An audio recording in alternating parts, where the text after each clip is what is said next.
What's going on, trading card game players? Figs here with Figs Form, bringing you guys yet another Phantom Knight deck profile. So I wanted to go ahead and give you guys an update in regards to my most recent list for Phantom Knights.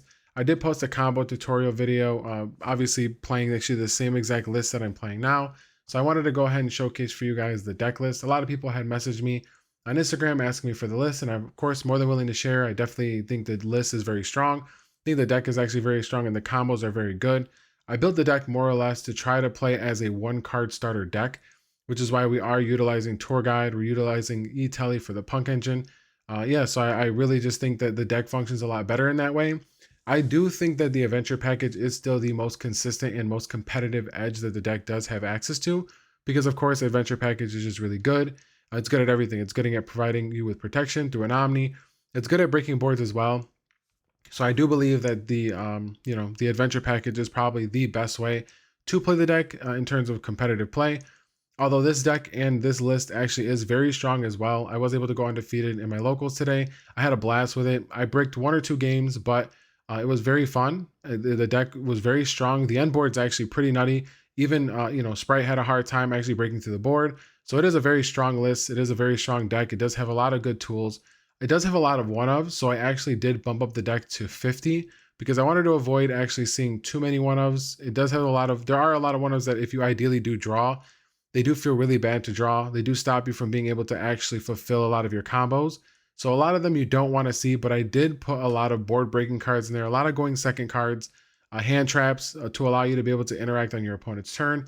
Some a little bit more conflicting than others, but ideally we wanted to make sure that we had access to just about every tool or option that we did have or need in order to combat decks like Kashtira, because unfortunately that is a very bad matchup for the deck.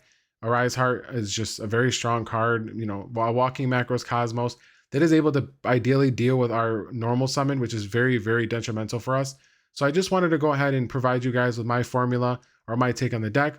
Go ahead and see if we can, to have some discussions in the comments below. You guys are always more than welcome to as well message me on Instagram. I do have people who message me there as well in regards to Phantom Knights, and we share ideas and lists. So don't hesitate to go ahead and check out my Instagram. Link is in the comment section below through my link, LinkedIn, link me, link tree, something like that.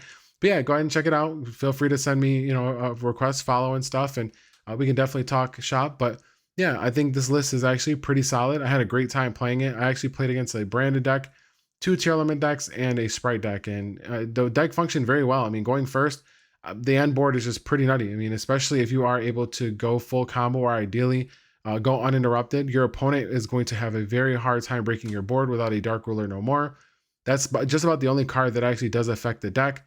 So yeah, I mean, ideally our game 1s are pretty solidified. Games 2 and 3 can be a little tough once your opponent starts putting in some side cards, but I did actually play some pretty good side cards that did allow me to be able to deal with a lot of the cards that just are inherently strugglesome for the deck, that do, give us a hard time. I did side some pretty good options, things like Twin Twister, Evenly Matched, Gamma Seal, Kaiju, obviously to deal with the Arise Heart. Also, I did have in there Joel and Lockbird, so we can slow down a lot of the faster paced decks. Because I think ideally what I wanted to do is I kind of just wanted to be able to slow my opponent down.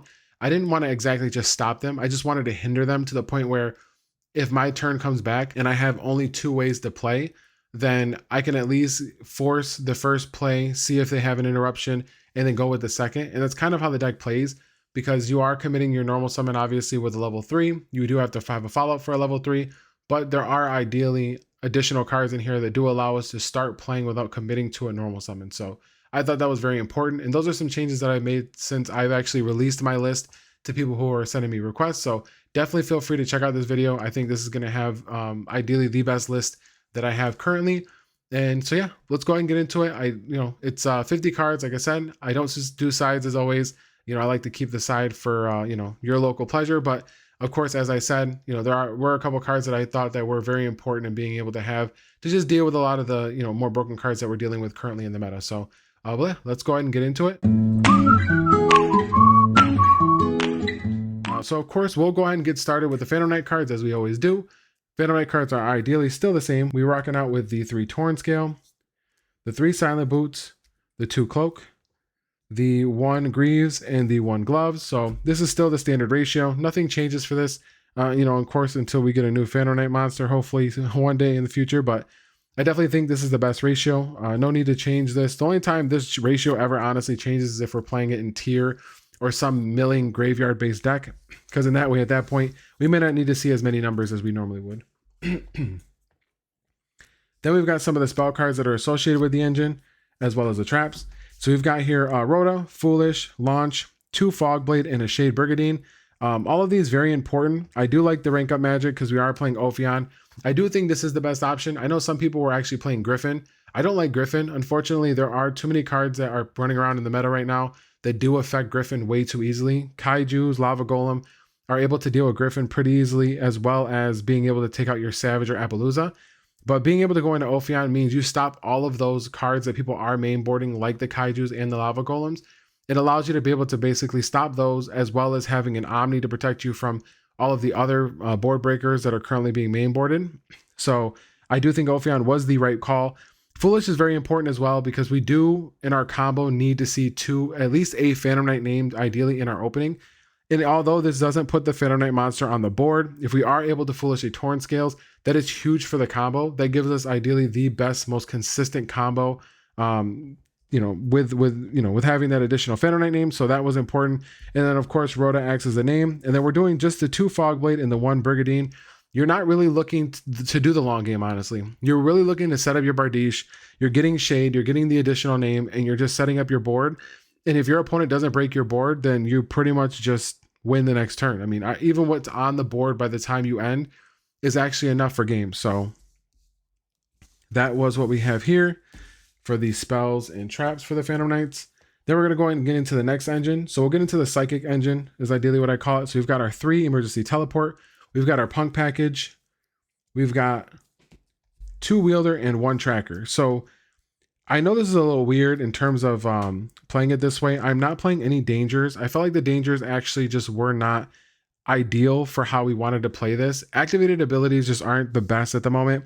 And also the fact that we're discarding, we actually don't even want to draw. Like in this deck, drawing is actually really bad because there are so many cards in this deck, like I said, that are one-ofs that you just don't want to see. So whenever you're activating a dangerous effect, if you do end up not hitting a danger or the same one that you revealed, you're going to end up drawing a card. And if you draw any certain cards that are one-ofs, it can feel really bad in terms of when you're trying to fulfill your combo, because some of them are just meant to be in the deck and you don't get as much plus or value out of it.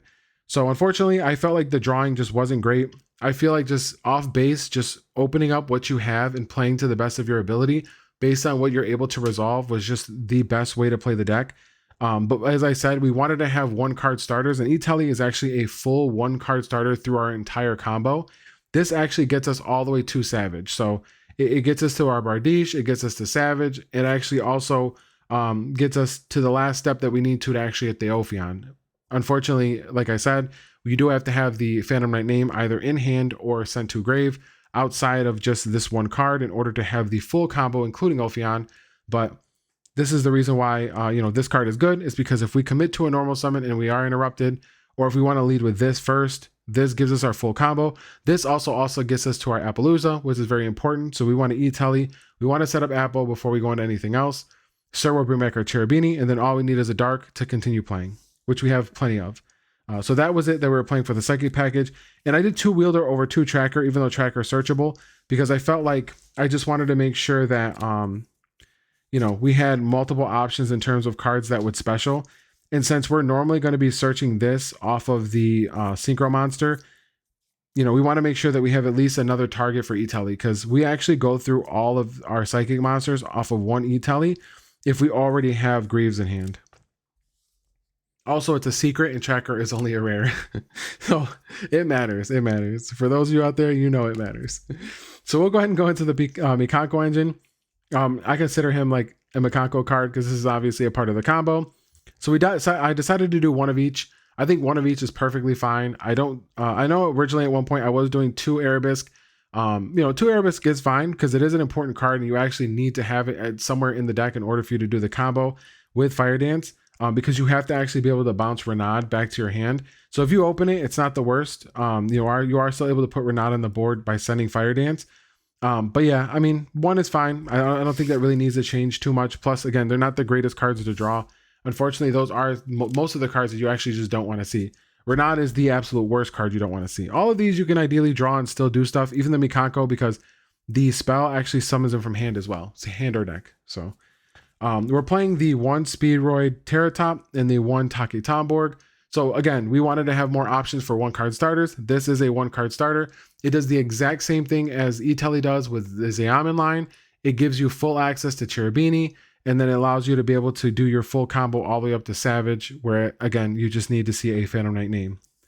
So we wanted to make sure that we had as many options for 1-card starters. Then of course we have our 3 Tour Guide, the best 1-card starter in the deck.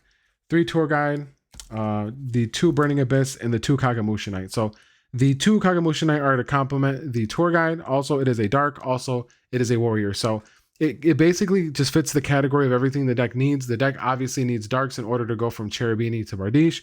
Then, of course, we want to have as many warriors as possible. It's searchable by iSold on the summon. So it does give you an option to have a cool little follow-up, which I usually do like to search.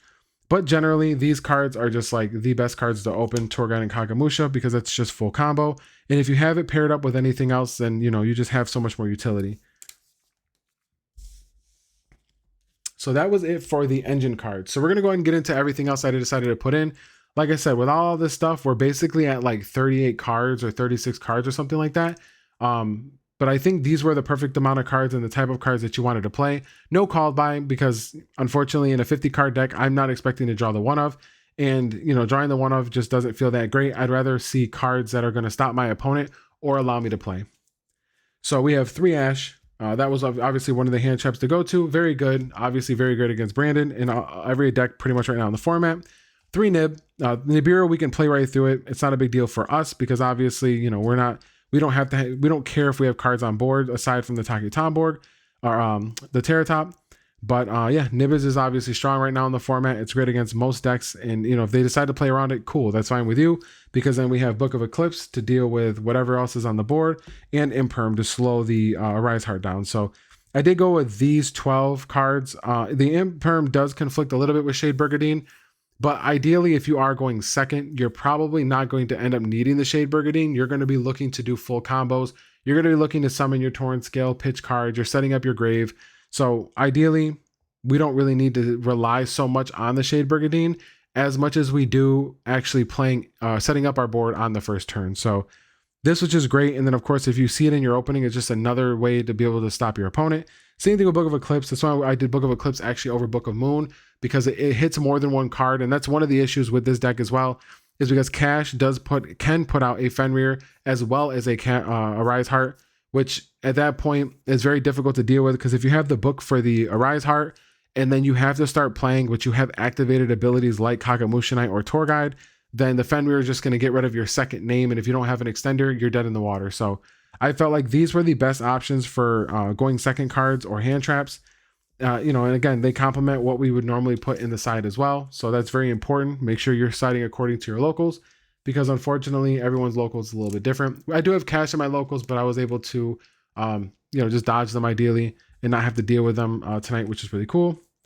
So let's get into the extra deck. We've got our 1 Cupid Pitch, our Dragon Drive, and our Savage. Dragon Drive, of course, is for our Punk Engine. It's the way that we're able to actually search one of the psychic monsters and then go into Cherubini to do full combo. Cupid Pitch is actually pretty nuts. People side bar, but there's no reason to. Cupid Pitch actually burns. So you have an inherent way of being able to burn your opponent through your entire combo. And yes, the combo can be a little lengthy, especially if your opponent is trying to figure out how you're doing it, what you're doing, if you need to explain certain things, if they're looking for choke points and they don't understand how the deck operates. So a lot of times, if you actually get to a point where you're in time, this will be you're out, you're able to deal damage on it. So that's it for the synchros. Savages is pretty good. And we'll do the links. So we've got IP Masquerena, Cherubini, Isold, Bardiche, Appaloosa, Access Code, and Nightmare. So these are the ones that I had went with. I honestly do miss the Dark Charmer. I think that he's actually a very solid link to still be playing right now in the current format. All the good decks right now actually do have darks in them. Sprite has darks in them. Cash has a dark in it, of course. And then also the Brandon has a dark in it as well. So, the only deck that you pretty much see right now that's floating around in the meta that does not have a dark is like Naturia Runic. But again, like Most of the cards in here are dark, and those decks are dark, and most of the extra deck monsters that you would normally summon in most decks are dark as well. So just being able to like nib your opponent, or being able to make a Zeus, clear the board, let's say you used a Torrent Scale and a Boots to make Zeus, then you go ahead and you can bring back the Torrent Scale, use that in Zeus to make Dark Charmer, go into Bardiche, and then Bardiche gets you into Isold, and you full combo and set up as you need to. So it's nice. It was nice to be able to have that option. I did not have that option. I think the least playable card was probably Access Code, because once I made my board, like I said, my opponent was not breaking it. And when I'm setting up my board, I was not looking to go into Access Code. I was mostly looking to go into our Break Sword and Zeus. So I don't think Access Code is ideally too necessary right now, but I like to have it because it is an option in the event that you do get Dimensional Barriered.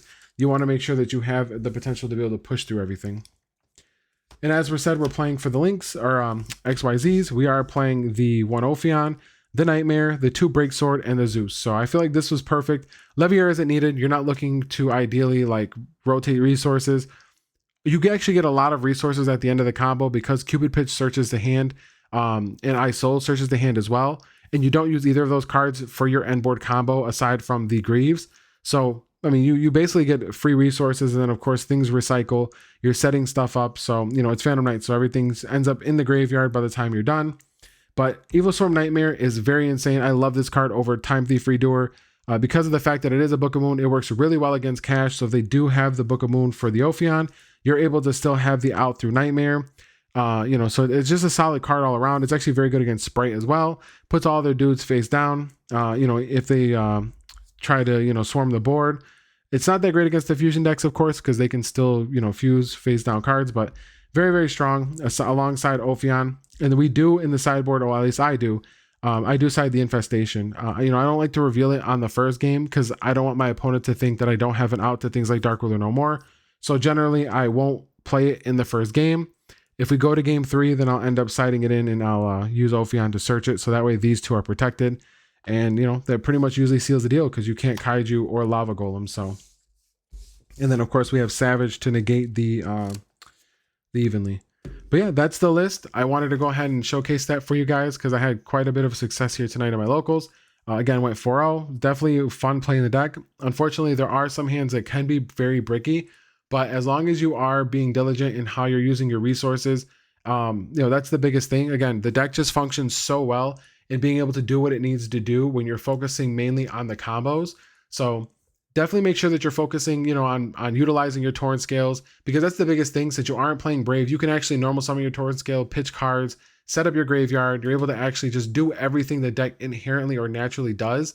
Whereas in Brave, you were never able to just normal summon Torrent Scale, use the effect because you knew that you were going to be sending Water Enchantress and you wanted to have access to Right because it's a very strong card at board breaking. So this list was great. I definitely do like Tour Guide in the deck. I do like relying on just having 2 level 3s, extenders, and having 1 card combos. It's very hard to do that with Brave, unfortunately, because Brave takes up so much space. It's like a 10 or 11 card combo in the deck. So it does take up a lot of space, and it does stop us from being able to utilize a lot of the 1 card combos. I do still try to play the combo with the Punk Engine with Itali, even in the deck with the Brave Engine, but to each their own. I mean, it's definitely something that you just kind of got to play around with and see what works for you. But I had a lot of success with the deck. I do really enjoy it. I'm definitely going to keep grinding on it a little bit more. I'm not sure what I'll be testing around with Phantom Knights next. If you guys have any cool ideas or any gimmicks, definitely throw them in the comment section below. We can, talk shop and, try to come up with a different formula, see if we can come up with something different and, continue to, transform the deck to get it to where it needs to be. So hopefully you guys enjoy. Definitely, try to do your best to beat those Cash players out there because that is just the hardest matchup, honestly. That's definitely the hardest matchup. And Branded Fusion with Super Poly is very strong as well. So that's another one to avoid. But hope you guys enjoyed the deck profile. Definitely, as I said, always go into the comment section below. Also, check out my links in the comment section for my Instagrams or social media. And hope to see you guys here next time. Like and subscribe.